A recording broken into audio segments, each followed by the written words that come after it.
Hi friends, welcome to Jo's kitchen. நீங்கள் இன்னும் நம்ம ஜோஸ் கிச்சன் சேனலை சப்ஸ்கிரைப் பண்ணலையா? சட்டுன்னு சப்ஸ்கிரைப் பண்ணிவிட்டு லைக் பட்டனையும் ஹை பட்டனையும் தட்டி விட்டுட்டு வாங்க வீடியோக்குள்ளே போகலாம்.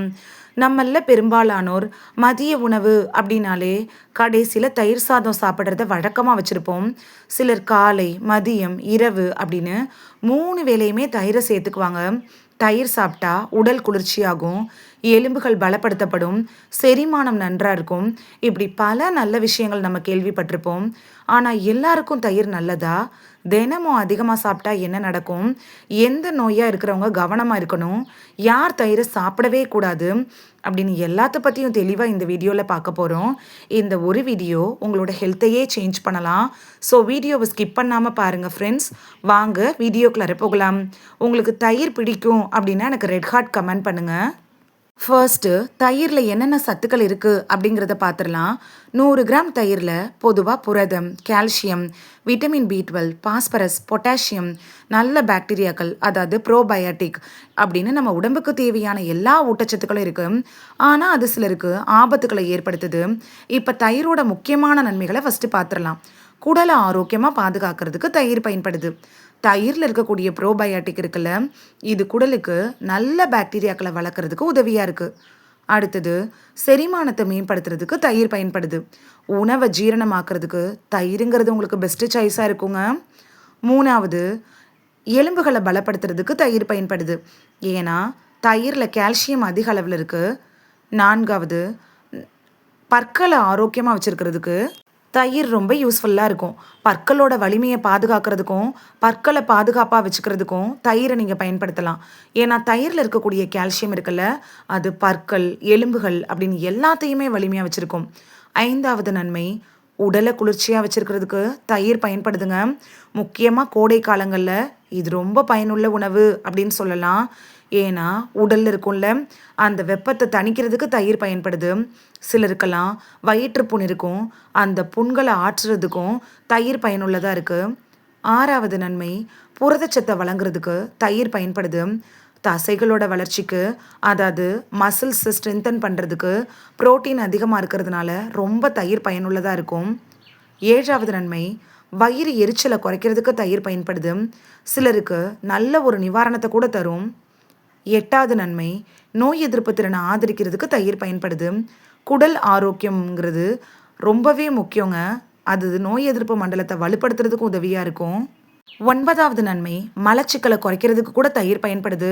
சிலருக்கெல்லாம் எதை சாப்பிட்டாலும் செரிமானம் ஆகாது, மலச்சிக்கல் பிரச்சனை இருக்கும். ஆனால் தயிரை எடுத்துக்கிறப்ப உங்களுக்கு நல்ல பலன் கிடைக்கும்.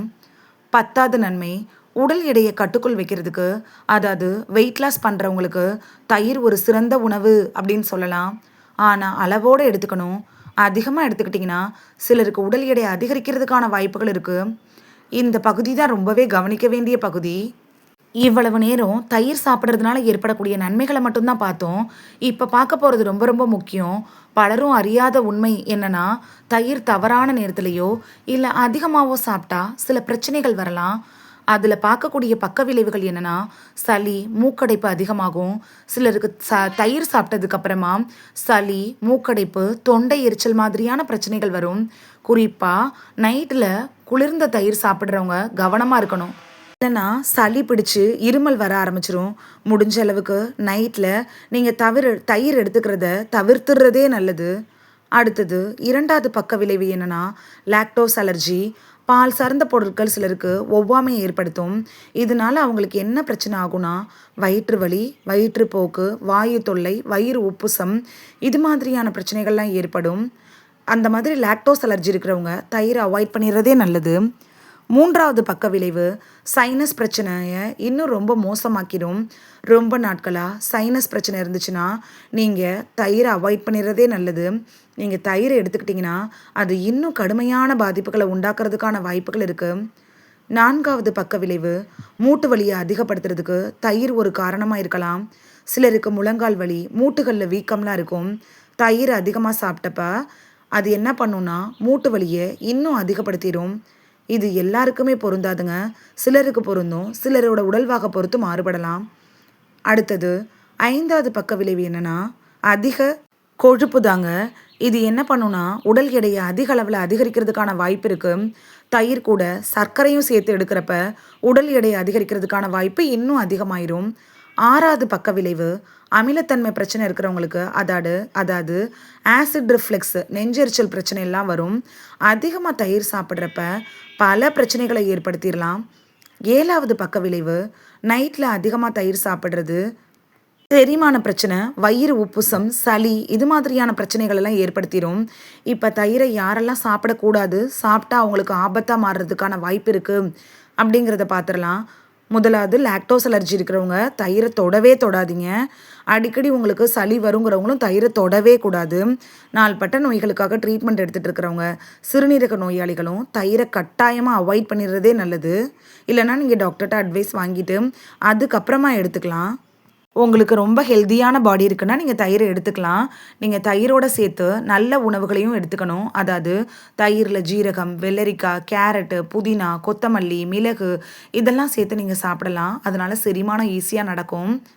தயிரோட எதை சேர்க்கக்கூடாது அப்படின்னா அதிகமாக சர்க்கரை, உப்பு இதெல்லாம் நீங்கள் சேர்க்குறத அவாய்ட் பண்ணிடுறதே நல்லது. அதே போல் சிக்கன் ஃப்ரையு, மீன் இதெல்லாம் சாப்பிட்றப்பையும் நீங்கள் தயிரை அவாய்ட் பண்ணிடுறது நல்லது. ஏன்னா இது பல பிரச்சனைகளை ஏற்படுறதுக்கான வாய்ப்பு இருக்குது.